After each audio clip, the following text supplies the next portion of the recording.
बिस्मिल्लाहिर्रहमानिर्रहीम। अस्सलाम वालेकुम। आप देख रहे हैं हालात में हूं सईद चौधरी। वज़ीर-ए-आज़म मियां शहबाज शरीफ की चीन में चीनी सदर के साथ में मुलाकात हुई है, रूस के सदर के साथ में मुलाकात हुई है। इससे पहले जो इंडियन वज़ीर-ए-आज़म हैं मोदी, उनकी भी इन शख्सियात के साथ मुलाकात हुई थी। इन मुलाकातों में फ़र्क क्या है? ये एक खबर भी है कि जनाब अडयाला जेल से इमरान खान को बनीगाला शिफ्ट किया जा रहा है। ये खबर कहाँ से आई? क्या इस खबर में कोई सदाकत है? लेकिन इससे पहले हम बात करेंगे, हमारे दोस्त हैं रिजवान रहमान रजी, रजी दादा के नाम से वो मारूफ हैं। तो उनका जनाब जो कॉन्टैक्ट था पीटीवी के साथ, वो खत्म कर दिया गया। एक ही दिन में 2 नोटिफिकेशन जारी हो गए। उनके साथ ये सलूक क्यों किया गया है, इस पर आगे जाके बात करते हैं। लेकिन पहले ये देखते हैं जनाब, 2 नोटिफिकेशन जारी हुए। पहले नोटिफिकेशन में जनाब उनको मुअत्तल कर दिया गया, और मुअत्तल करते हुए जो नोटिफिकेशन, मुअत्तल करने का जो नोटिफिकेशन है, उसमें ये कहा गया जनाब, जो पीटीवी इंतजामी है उसको नोटिस में ये बात आई है कि आपने अपने एक विलाग में जो एक मखसूस कौमियत कह लें आप, उसके हवाले से आपने तज़हीक अमेज रिमार्क्स जो हैं वो दिए हैं और लोगों की बड़ी दिल आज़ारी हुई है। तो ये कौमी हम आहंगी और इत्तेहाद के खिलाफ बात की है आपने। तो इस तरह जो आपकी खिदमात है ना, इसलिए आपकी खिदमात जो हैं वो मुअत्तल कर रहे हैं और आप ताहुक्म सानी जो पीटीवी पे ऑन एयर नहीं होंगे। ये जनाब उन्होंने पहले दिया।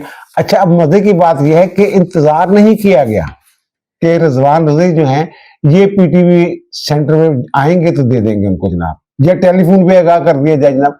स्पेशल एक गाड़ी जाती है पीटीवी लाहौर सेंटर से उनके घर, उन्हें ये लेटर पहुंचाने के लिए, और फिर उसके थोड़ी देर बाद ये एक दूसरा लेटर जो है वो जारी कर दिया गया, जिसमें ये कहा गया जनाब कि आपकी मजीद खिदमात जो हैं वो रिक्वायर्ड नहीं है। तो आपका जो कंटेक्ट था उसको जनाब हम जो है वो खत्म कर रहे हैं, डिनोटिफाई कर रहे हैं। तो अल्लाह अल्लाह तो खैर चला, तो आओ तो आके सानू हिसाब दिओ, तो ਜਿਹੜੇ ਮੁਤਲਕਾ ਲੋਕਾਂ ਤੋਂ ਹੈਗਾ ਤੁਸੀਂ ਆਪਣਾ ਜਨਾਬ ਜਿਹੜਾ ਲੈਣਾ ਹੁੰਦਾ ਉਹ ਕਲੀਅਰੈਂਸ ਨਹੀਂ ਲੈਣੀ ਹੁੰਦੀ ਜਦੋਂ ਨੌਕਰੀ ਤੋਂ ਕੱਢਦੇ ਆ ਜਾਂ ਛੱਡਣਾ ਹੁੰਦਾ, ਤਾਂ ਕਿ ਥੋੜੇ ਵਾਜਬਾਤ ਵਗੈਰਾ ਦੇ ਦਈਏ। ਤੁਸੀਂ ਤੇ ਜਨਾਬ ਪਹਿਲਾਂ ਉਹਨਾਂ ਨੂੰ ਜਿਹੜੀਆਂ ਤਨਖਾਹਾਂ 2-3 ਮਹੀਨੇ ਦੇ ਰਹਿੰਦੀਆਂ ਉਹ ਤਾਂ ਦਿਓ ਨਾ, ਪਹਿਲਾਂ ਪੁਰਾਣੀਆਂ ਤਨਖਾਹਾਂ ਤਾਂ ਦਿਓ ਨਾ। ਇਹ ਤਾਂ ਆਖਰੀ ਤਨਖਾਹ ਤੇ ਤੁਸੀਂ ਕਲੀਅਰ ਸਰਟੀਫਿਕੇਟ ਲੈਣਾ ना, ਤੁਸੀਂ तो पहले तनख्वाह ही देनी है उन्होंने, एक तो ज्यादा तनख्वाह देनी है। अब ये जो दूसरा नोटिफिकेशन हुआ है, ये भी जनाब खुसूसी तौर पे उनके घर पे पहुंचाया गया। इसका मतलब ये है कि पीछे से कोई डंडा जो है वो काफी तगड़ा है। जो वजीर इतलात हैं तारड़ साहब, वो तो इस वक्त तालवा तारड़, वो तो इस वक्त चीन में है वजीर आजम के साथ दौरे पे। तो ये अप्रूवल तो उन्हीं की होगी ना। इसका मतलब ये है कि इस हद तक किसी को कोई तकलीफ पहुंची है रिजवान रजी से कि जनाब वहां से अप्रूवल ली गई, इंतजार नहीं किया गया कि वो वापस आए। अब वजह क्या बनी है? वजह यह बनी है कि आपको पता है कि बड़े एक्टिव हैं रिजवान रजी साहब। मेरा तो उनके साथ मेरे ख्याल 94-95 से ताल्लुक है, दोस्ती है हमारी, और मैं उनको जाती तौर पे जानता हूँ, उनकी शख्सियत को जाती तौर पे जानता हूँ। अब ये सोशल मीडिया पे जो बातें आ रही है जनाब, वो फितना अंगेजी करता है, फसादी है वगैरह वगैरह, इस तरह की बातें, उसके अंदर एक चीज जो मैंने नोट की है रजी के अंदर, कि वो जनाब पाकिस्तान और इस्लाम के हवाले से वो बड़ा रिजिड है, लचक नहीं है, और वो उसका इजहार करते हुए अल्फाज के चुनाव में भी नहीं पड़ता, जो मुंह में आता है वो कह देता है। अब पिछले दिनों नहरों का जो रौला शोला पड़ा था, नई नहरें निकली थी, शिशमाई नहरें, और ये कहते हैं पानी कहाँ से आना है, सिंध में तहरीक शुरू हो गई थी जनाब, और वो नहरों वाला पानी जो मामला जो था वो ठप हो गया था। वो बिलावल भुट्टो जरदारी साहब भी मिले, सदर ने भी ये कहा था जब पार्लियामेंट से खिताब किया था कि जनाब जो नहरों वाला मामला है इस पर नजरसानी की जाए, और वो मामला ठप ही हो गया। और वो सैलाबी नहरें थी, जब पानी आना था 6 माह, या सैलाब का पानी या बारिशों का पानी, तब वो नहरें जो है वो चलनी थी, और पंजाब ने अपने हिस्से का पानी देना था। ये कहते हैं ना पंजाब के पास तो पानी नहीं है, तो सिंध वाले जो थे कि पंजाब के पास तो पानी नहीं है, तो जनाब ये नहरों को पानी कैसे देंगे। पंजाब वाले जो हैं, ये पंजाब दूसरे जिसमें जिस वक्त जो नहरी निज़ाम चल रहा है, तो यहाँ पानी की जनाब कमी हो जाएगी। भाई पंजाब का मसला सी, इस मौजू पे इन्होंने जो विलाप किए थे रिजवान रजी ने, एक तो उससे हो सकता है बहुत सारे लोगों को तकलीफ हो। मैंने अर्ज किया ना कि फिर वो लफ्जों के चुनाव में नहीं पड़ते, जो दिल में आता है, जो मुंह में होता है, वो क्या डालते हैं। अब उन्होंने जो एक ताजा तरीन जो वजह बनी है, वैसे तो उन्होंने सदर के खिलाफ भी एक ट्वीट खड़का दिया था, और हामिद मीर साहब ने अपने प्रोग्राम में ये बैठ के बात की थी, देखे ना पीटीवी का मुलाजम है और ये देखे आप भी किस किस्म की तनकीद कर रहे हैं। और ये अब जो इन्होंने ये किया, विलाग किया, तो जिसकी बुनियाद पर उन्हें हटाया गया, तो उन्होंने उसमें कुछ वाकयतन ये कोई अल्फाज जो है जो इस्तेमाल किए हैं, ये हमारे सिंधी भाई हैं उनके हवाले से, कि ना वहाँ जो जिस तरीके से वो उछल कूद करते हैं, जब ये जनाब कोई डैम बनाने की बात करते हैं या हमें खड्डा भी बनाना हो हमने, तो फिर जनाब वो उछल कूद शुरू कर देते हैं। ये पानी जखीरा करने के हवाले से उन्होंने बात की थी, या अभी ज़खायर के हवाले से बात की थी, या नहरों के हवाले से बात की थी, लेकिन जनाब वहां से जनाब बड़ा जो उनके अल्फाज थे, वो जो मैंने उछल कूद वाली बात की, और फिर ज़ाहिर उछल कूद कौन करता है ये भी आपके इल्म में है, तो इस तरह के अल्फाज उन्होंने इस्तेमाल किए थे। लेकिन ये मैं अर्ज ये कर रहा हूँ कि जनाब तकलीफ इतनी हुई है। अच्छा, मजे की बात यह है कि ये जो खबर है ना, ब्रेक किसने की, ये नून लीग के सोशल मीडिया ने ये खबर ब्रेक की, जनाब उनको हटा दिया गया। पीपुल्स पार्टी वाले और सिंध वाले तो पहले से ही शोर मचा रहे थे। पीटीए वाले, उनके जो ट्वीट्स होते हैं, जो पोस्टें होती हैं, उनके नीचे आके उनको गालियां देते हैं। अब जनाब वो नून लीग के भी अताब का शिकार है, पीपुल्स पार्टी के अताब का, सिंध वालों के अताब का, और पीटीए वाले जो है वो खुशियां मना रहे हैं।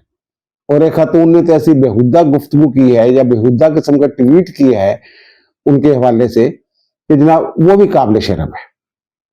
अब ये खमियाजा भुगत रहे हैं पाकिस्तान की मोहब्बत का, और पाकिस्तानियत का, और इस्लाम की मोहब्बत का। ये जो फितनत खारिज है उसके खिलाफ भी आवाज बुलंद करते हैं, जो अफगान महाजरीन के नाम पे यहाँ बसे हुए लोग हैं उनके खिलाफ भी आवाज बुलंद करते हैं, जो ये पंजाब के तलीमी इदारों में बलूचिस्तान से लोग आते हैं, स्टूडेंट्स आते हैं, और बाद में फिर वो बीएलए में शामिल हो जाते हैं, उनका भी चर्चा करते हैं। इसलिए ये किसी को भी पसंद नहीं, रिजवान रजी साहब, जो मैंने देखा है। कहना जो पंजाब की जुबान है ये बाकी लोगों को बहुत चुभती है, जो पंजाब की बात करता है, और फिर वो समझते हैं कि वो अपने आप को शायद कमजोर समझते हैं या क्या समझते हैं। वो कहते हैं ना पाकिस्तान में जो हुकूमत है ये तो पंजाब वालों की है, एस्टेब्लिशमेंट पंजाब वालों की है, और फिर वो कहते हैं शायद तगड़े की तरफ से, जो ताकतवर है उसकी तरफ से ये बात की जा रही है, और वो बात ज्यादा चुभती है। शायद रजी साहब के साथ यही हुआ है, और एक दिन में दो जनाब नोटिफिकेशन है वो जारी हुए हैं। अच्छा, कोई शोकाज वगैरह नहीं दिया उन्होंने, वजाहत मांगी ही नहीं, अपने तौर पे फैसला कर लिया कि रिजवान रजी जो है जनाब ये मुजरम है, अपने तौर पे फैसला करके बैठ गए। ये पैसे, ये जो कंट्रैक्ट हैं, ये चीजें आनी जानी हैं, लेकिन वो बंदा जो है अपने मौके पे कायम है, और मुझे लग रहा है ये मामला जो है ना यहां तक नहीं रहना। उनको जनाब उनका डिनोटिफाई कर दिया, उनका नोटिफिकेशन कंट्रैक्ट खत्म कर दिया, ये मामला कुछ आगे मुझे ये लग रहा है कि कुछ लीगल कॉन्सिक्वेंसेस होते हैं ना, जिनको कहते हैं नताइज, वो भी भुगतना पड़ सकते हैं रिजवान रजी को। ये माहरीन से बात करते हैं, उसके बाद अभी ज़खायर के हवाले से बातें वो करते हैं, जो कालाबाग डैम की हिमायत करते हैं। जैसे वो कल अली बिन गंडापुर ने जनाब हिमायत की, तो उसके पीछे बढ़ गए लोग। इवन ये कि जो असद कैसर साहब है, उन्होंने ये कहा कि जनाब वो तो उनका जाती ख्याल है, वर्ल्ड बैंक ने तजवीज किया था, यानी ये फिजिबल है। लेकिन यहां इसमें भी शोर शराबा शुरू है। शोर शराबा कहां से? जिनके खिलाफ रिजवान रजी ने वो विलाप किया है, कुछ जनाब जो दरिया सिंध को सिंधु कहते हैं, और उससे मैंने पहले भी अर्ज किया था, जब वो सिंधु का जिक्र करते हैं ना तो फिर जहनी में कुछ और कंसेप्ट आता है। वो कहें बाहर ज़ाहिर, और अगर उनकी जुबान में सिंधु भी है तो दरिया सिंध कहने में क्या हर्ज है? हम पे लोग तनकीद करते हैं जब सिंधु कहने पे आपको इतराज है। क्यों इतराज है? तो हम ये कहते हैं कि उन्हें सिंध कहने में क्या वो तकलीफ होती है, वो सिंध क्यों नहीं कहते? दरिया सिंध सीधा सीधा कहे, हम भी दरिया सिंध कहते हैं, वो भी दरिया सिंध कहते। सिंधु का जो मफहूम है वो आगे जाकर अगर आप गहराई में जाएं तो फिर वो बहुत सारी चीजें जो हैं, फिर वो जो जीएम सैयद थे उनकी तरफ भी ध्यान चला जाता है, कुछ तहरीकों की तरफ भी ध्यान चला जाता है। तो क्यों ऐसी बात करनी, मतनाज़ा बात करनी। और दूसरी खबर यह है कि जनाब जो हमारे वज़ीर आज़म है मियां शहबाज शरीफ, इन्होंने जनाब वहां मुलाकात की है चीन के सदर के साथ, और जो पुतिन है रूस के सदर उनके साथ। और मुलाकातों में ज़ाहिर इनके काबीना के अरकान भी थे, और फील्ड मार्शल हाफिज असम मुनीर साहब जो हैं वो भी थे। अब जो रूस के सदर के साथ इनकी मुलाकात हुई है पुतिन के साथ, तो उसमें जो मुझे चीज नजर है, जो बॉडी लैंग्वेज इनकी और मोदी की बॉडी लैंग्वेज में फर्क है। जो मोदी साहब हैं उनकी मुलाकातें वहां हुई है, वो मैंने अर्ज किया, उसमें मैं आगे जाके बात करता हूं। तो ये जनाब उन्होंने इनको एक तो जनाब दौरे की दावत दी है, रूस के दौरे की। अच्छा, आमतौर पे होता ये है, आपने देखा होगा कि जनाब चीन का सदर पाकिस्तान के दौरे पे आया तो उन्होंने जाते हुए जनाब पाकिस्तान के सदर को दौरे की दावत दे दी, ये नहीं बताते उसमें कि कब आना है। फिर बाद में जो नीचे वाले लोग हैं वजारत खारजा वाले, वो फिर शेड्यूल बनाते रहते हैं, वो लेटर लिखते हैं कब आए, वो कहते हैं जनाब कब आओगे, इस तरह की बातें कहते हैं। वो बात का 6-6 माह, साल, बल्कि इससे भी ज्यादा, बल्कि टेन्योर खत्म हो जाती है, लेकिन वो दौरा जो है वो उसका शेड्यूल नहीं बनता। अब उन्होंने जो बात की है, उन्होंने ये बात की है कि जनाब आप आओ ना। पाकिस्तानी वज़ीर आज़म ने कहा ना कि जनाब जो पाकिस्तान को जो भारत के साथ रूस के तल्लकात है ना, उस पर कोई मसला नहीं है, आप रखें उनके साथ दोस्ती, लेकिन हम आपस में बेहतरीन तल्लकात चाहते हैं। रूसी सदर ने भी यही कहा कि ना मैं तो ये कोशिश कर रहा हूं। और फिर उन्होंने कहा फिर आओ ना तुम नवंबर, उन्होंने डेट दे दी, महीना बता दिया कि नवंबर में आप आए। अब नवंबर में ज़ाहिर है वहां की वजारत खारजा है, वो उसको ही पता है कि नवंबर में बुलाया हुआ है पाकिस्तान के वज़ीर आज़म को, हमारी वजारत खारजा को भी पता है। ये बड़ा अहम नुक्ता है इसमें कि नवंबर में जनाब तशरीफ लाएं आप। एक तो ये होगा, दूसरा फिर उन्होंने पाकिस्तान में जहां जहां जिन शोबों में वो मावनत कर सकते हैं पाकिस्तान की, उसका हवाला दिया। स्टील मिल की बहाली का पहले भी उन्होंने कहा हुआ है, और उन्होंने कहा जदीद खतूत पे बहाली की बात की है उन्होंने एक मरतबा फिर। और दूसरा चीन के सदर के साथ जो मुलाकात हुई हमारी, वहां भी असम मुनीर साहब ने वो मौजूद थे। और वहां जो खबरें हैं वो ये हैं कि जनाब CPEC-2 के हवाले से उन्होंने 5 नए कॉरिडोर्स बनाने की निशानदेही की है चीन ने। जनाब एक काम भी प्रोजेक्ट दे रहे ना इन्हों CPEC-2 शामिल कर लिए, चंगी रहेंगे। और फिर इन्होंने जो कहा जनाब हमारा फोकस ज़राअत पे है, और वो सरमायाकारी पे है, सनत पे है, और मादनियात पे है। और उन्होंने ये कहा जनाब हम सनती सरमायाकारी, अब ये CPEC-2 के हवाले से जो सनती जोन वगैरह बनने हैं वहां वो सनती सरमायाकारी जो है वो जो कहते हैं कि, और वो IT में जो ट्रेनिंग का मामला है, वो 1 लाख मजीद लोग जो हैं उनको ये ट्रेनिंग देंगे। और फिर उन्होंने जो गैर मुतसद्दिल हम कहते होते हैं जनाब, उनकी हिमायत पाकिस्तान की हर जगह पे दफाई मामला पे, और ये दहशत गर्दी के हवाले से जो रूस के सदर हैं और चीन के सदर दोनों ने पाकिस्तान के साथ तावन, आपस में बाहमी तावन पे इतफाक के जनाब दहशत गर्दी जी खत्म होनी चाहिए। रजीद दादा भी यही कहता, दहशत गर्दी की जो गल करता, फितनतुल खारिज, फितनतुल हिंदुस्तान और फितनतुल, अच्छा। और फिर जो मैंने कहा ना कि जो मोदी साहब जो हैं ये 5 हमारे भी दे रहे 5 रोजा दौरे पे हैं, इनका दौरा 5 दिन का है। और मोदी साहब जो हैं ये 1 सितंबर को वापस आ गए थे। इनकी चीन के सदर के साथ भी मुलाकात हुई थी, ये नहीं कि मुलाकातें नहीं, और पुतिन के साथ भी मुलाकात हुई थी, उसी तरह मुलाकात हुई थी वफूद की सतह पे, वफूद भी शामिल थे उसमें जिनके साथ गए हुए थे। तो लेकिन वो लेके क्या आए, अब ये देखें ना, मैंने पहले भी अर्ज किया था, कल भी अर्ज किया था, वो एक सेशन अटेंड करके दूसरा सेशन छोड़ के आ गए उसके ऊपर सेक्रेटरी खारजा के ऊपर, कि तो आप भी देखता रहे यार उनकी होना। अच्छा, अब ये लेके क्या आए हैं, वहां का मीडिया देखें, वहां जैसे मैंने अर्ज किया कि हमने ये अचीवमेंट्स हैं इन मुलाकातों में, तो ये क्या इन्होंने क्या अचीव किया है, उनका मीडिया इस हवाले से खामोश है। वो रवायती बातें होती है ना, उसी किस्म की बातें शाते जो हैं वो हैं।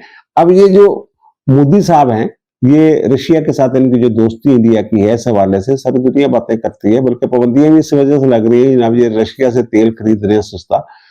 तो ये मोदी साहब जब पाकिस्तान और भारत की जंग, उसके बाद ना ये जरा सहमे सहमे से फिर रहे हैं।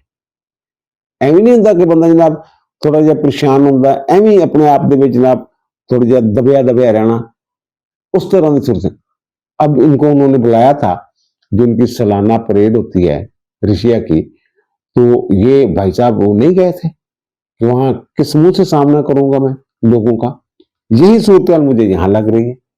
गए जरूर हैं, मुलाकातें भी की हैं और सेल्फियां भी ली हैं, एवं कोई सियानी हस्ती भी हसे रहे, हथा च हथ भी पाने की कोशिश की, जफे लाने की कोशिश भी की, लेकिन हासिल रसूल का कुछ भी नहीं है। और फिर अब जो मैं अर्ज करता हूं, गंडापुर वाली बात बाद में करेंगे, पहले ये देख लें जनाब, जो अलीमा खानम है ना, उनसे दो सवालात किए गए, बड़ा अजीब गरीब रवैया देखने को मिला है। तो एक साफी ने ये सवाल किया कि जनाब आपके भाई ने चंद दिन पहले जब पिछली मुलाकात हुई थी आपकी, तो उसके बाद उन्होंने एक ट्वीट किया था, क्या आप उस ट्वीट से इत्तेफाक करती हैं? अच्छा, वो ट्वीट क्या था? वो ट्वीट वही था जिसमें कहता है जनाब ये ताकत का हसूल चाहता है, ताकत का जो कह लें आपके हवस में मुब्तला है, आसिम मुनीर साहब के हवाले से उन्होंने बातें की थी। और फिर वो कहते हैं माफी ये मुझसे मांगे, मैं क्यों मांगू, फॉल्स फ्लैग ऑपरेशन वगैरह वगैरह। तो इसको बहुत सारे जो लीडर है ना पीटीए के, इमरान खान ने कहा था जनाब इसको मेरे ट्वीट को रीट्वीट किया करो, लोगों ने इग्नोर किया, बहुत सारे लोगों ने।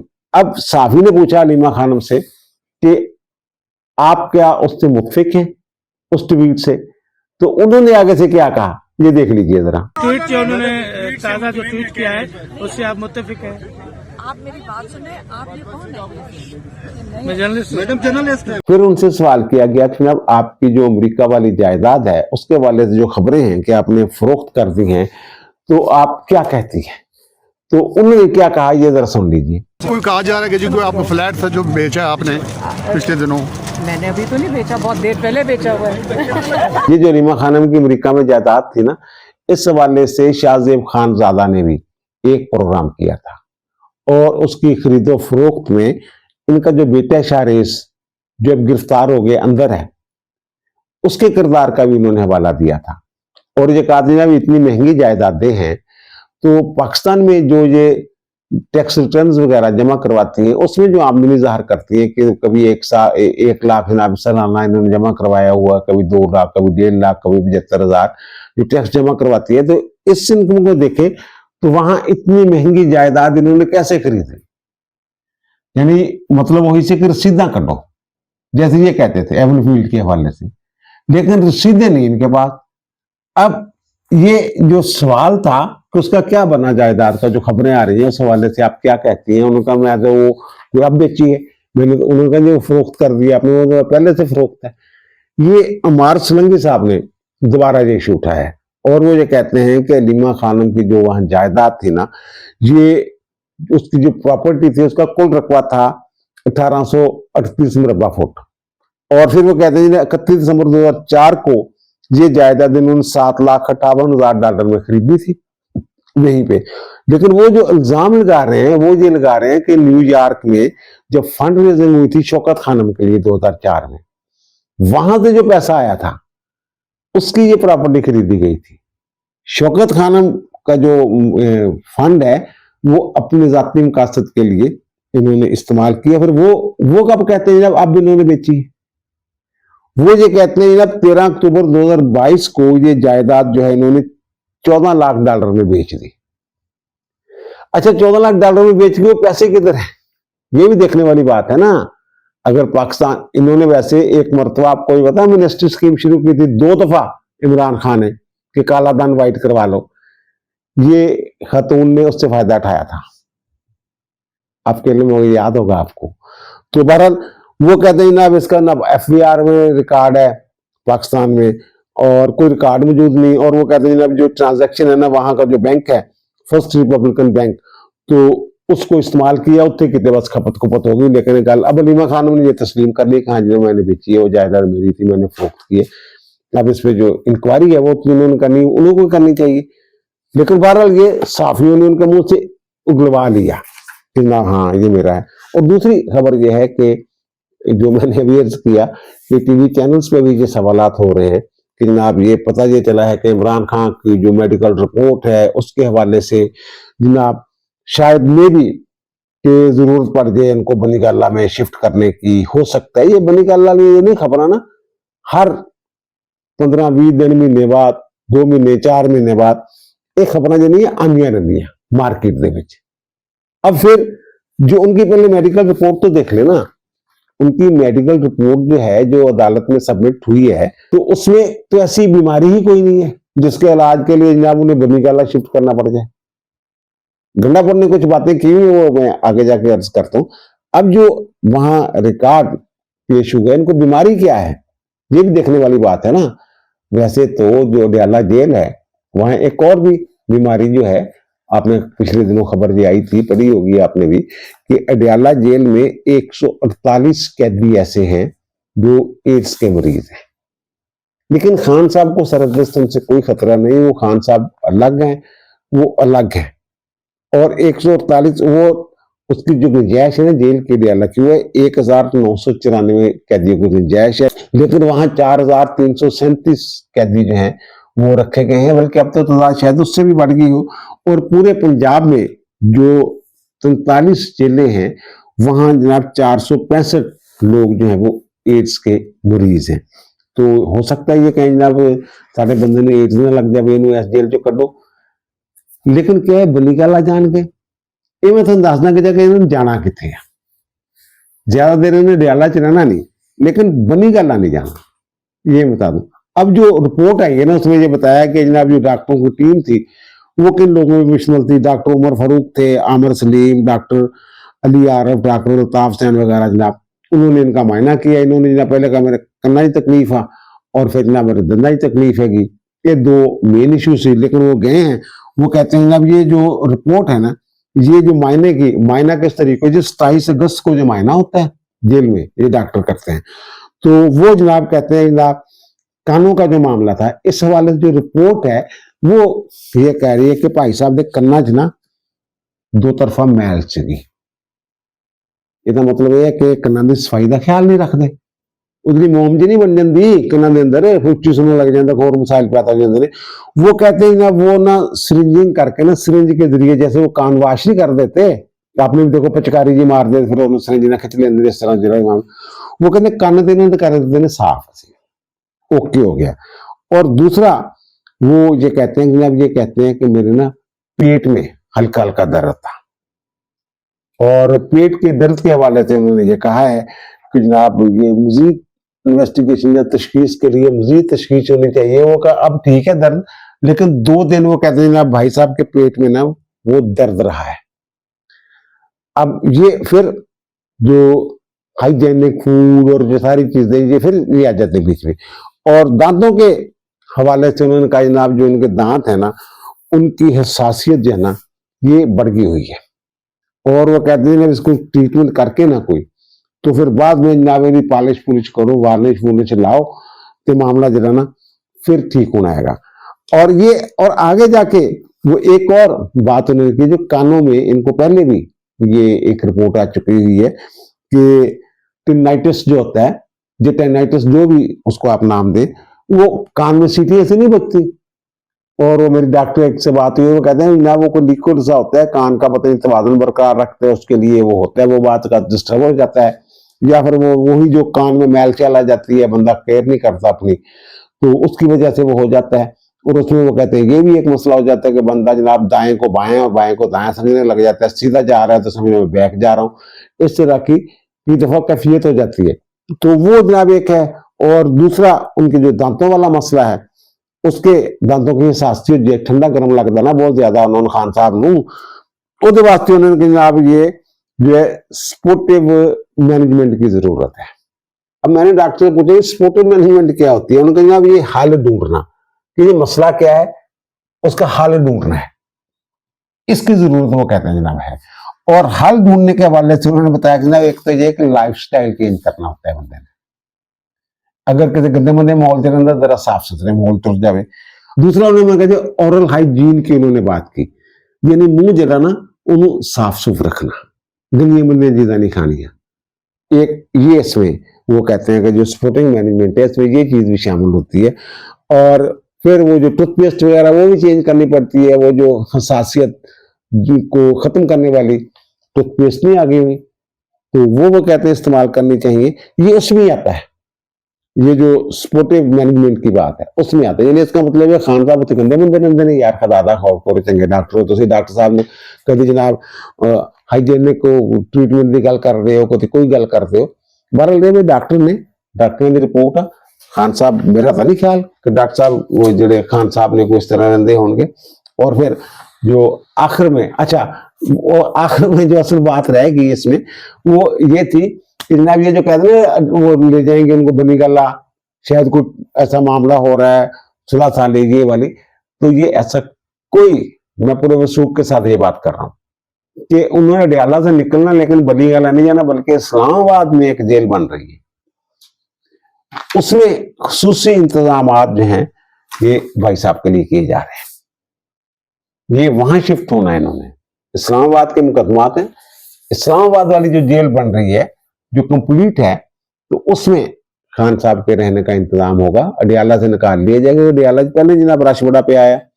और दूसरी जो बात ये की जा रही है ना जनाब, शायद में भी कोई जनाब कोई अंदर खाते बात हो रही है, तो ये अलीमीन गंडापुर साहब ने जो बड़ी तफसीली गुफ्तगू की है, उन्होंने कहा ये तो ये कह रहे हैं एस्टेब्लिशमेंट का जनाब ये बात करनी है तो एस्टेब्लिशमेंट के साथ करनी है। अलीमीन गंडापुर ने भी ये कहा, असल हुक्मरान जो हैं खान साहब के नजदीक वो एस्टेब्लिशमेंट है, इसलिए वो कहते हैं एस्टेब्लिशमेंट के साथ मैंने बात करनी है, लेकिन खुद इस बयानी की तकलीफ कर रहे हैं।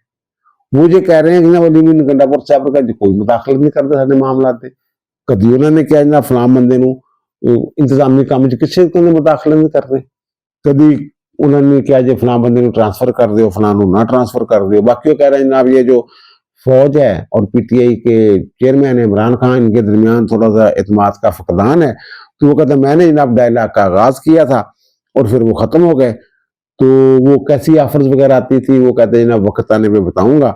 और फिर वो कहते हैं जनाब वो माफी मांगने वाली बात उन्होंने, जो इमरान खान का मौकफ है, उन्होंने जनाब वो जिन्होंने हमारा मैंडेट चोरी किया माफी तो उनको मांगनी चाहिए, मैंडेट किसने चोरी किया है, इस गंडापुर की बात की समझ कोई नहीं आ रही। और फिर जनाब वो उन्होंने चढ़ाई कर दी मौलाना फजल रहमान के ऊपर। ये कहते थे मतलब मौलाना फजल रहमान से बात करें, उनको साथ मिलाए इमरान खान, और उन्होंने एक मरतबा, क्योंकि वो उनका डेरा इस्माइल खां में आपस में वो सियासी भी है ना मामला, रकाबतदारी है, तो वो उन्होंने कहा ना मौलाना फजल रहमान साहब जो है ये तो जनाब जो 26 महीने तरमीम है इसमें इन्होंने पैसे ले लिए थे। वही सबूत है आपके पास कोई? या तो फिर जो आप हैं उस वक्त जब मौलाना फजल रहमान को साथ मिला के खेलना चाह रहे थे, और फिर इतनी देर आप खामोश क्यों रहे? 26 महीने तरमीम अगर आपके इल्म में था तो आप कम से कम जिम्मेदारी का मुजाहरा कर दे, वो कह देते ना वो मौलवी फजल रहमान पैसे ले जा रहे हैं, पैसे ले जा रहे हैं। ਤੁਸੀਂ 26 ਮਹੀਨੇ ਤਰਮੀਮ ਕੀ ਕਰਵਾ ਸੀ ਪੀਟੀਆਈ ਦਾ, ਇਹ ਵੀ ਤੇ ਦੇਖੋ ਨਾ। ਥੋੜੀ ਲੈ ਜਦ ਤੁਸੀਂ ਤਾਂ ਮੰਨ ਲਈ ਸੀ ਨਾ ਸਾਰੀ, ਉਹ ਤਾਂ ਮੌਲਾਨਾ ਫਜ਼ਲ ਰਹਿਮਾਨ ਨੇ ਮਨਾ ਕੀਤਾ ਨਾ ਯਾਰ ਤੁਸੀਂ ਵੋਟ ਪਾਣਾ ਨਾ, ਕੋਈ ਤੁਸੀਂ ਮੁਖਾਲਫਤ ਕੀਤੀ ਹੈ, ਤੇ ਉਹ ਫੇਸ ਸੇਵਿੰਗ ਉਹਨਾਂ ਨੇ ਦਿੱਤੀ ਸੀ। लेकिन ਇਹ ਕਹਿ ਰਹੇ ਨੇ ਮੌਲवी ਫਜ਼ਲ ਰਹਿਮਾਨ जब अपने पैसे ਲਏ ਨੇ, ਤੇ ਮੌਲਾਨਾ ਫਜ਼ਲ ਰਹਿਮਾਨ ਸਾਹਿਬ ਨੂੰ ਮੇਰਾ ਖਿਆਲ ਹੈ ਕਿ ਇਸ ਮਾਮਲੇ ਦੇ ਉੱਪਰ ਜਿਹੜਾ ਉਹਨਾਂ ਦੀ ਜਮਾਤ ਦਾ ਮੌਕਫ ਤਿਆਰ ਹੈ ਕਿ ਐਵੇਂ ਸਿਆਸੀ ਬਿਆਨ ਹੈਗਾ, ਲੇਕਿਨ ਇਹ ਗੰਦ ਸਿਆਸੀ ਬਿਆਨ ਜਿਹੜੇ ਨੇ ਇਹ ਵੀ ਨਫ਼ਰਤ ਹੀ ਪੈਦਾ ਕਰਦੇ ਨੇ ਨਾ एक दूसरे के खिलाफ। अगर रजी कंट्रैक्ट खत्म हो सकता और उन्होंने लीगल नतायज कानूनी नतायज का सामना करना पै सकता, तो इन्हों क्यों यार इन्हें खुल छुट दी? मौलवी साहब ही शहबाज शरीफ ने दावा हरजाने का किया ना, इमरान ने जो इल्जाम लाया से 10 अरब डॉलर की पता नहीं पेशकश की नवाज शरीफ ने, शहबाज शरीफ ने, तो उन्हें दावा किया है ना कि मौलाना साहब भी करन, या फिर ये समझे जाओ कि मौलाना साहब ठीक है, वो जो मौलाना साहब के इल्जाम है ठीक है। ये तो सारे मुल्क की सूरत बनी हुई। अब दीजिए मुझे इजाजत, मुलाकात होगी नए भी इलाके के साथ। अल्लाह ताला आप पर मुझ पर हम सब पर मेहरबान रहे। अल्लाह हाफिज।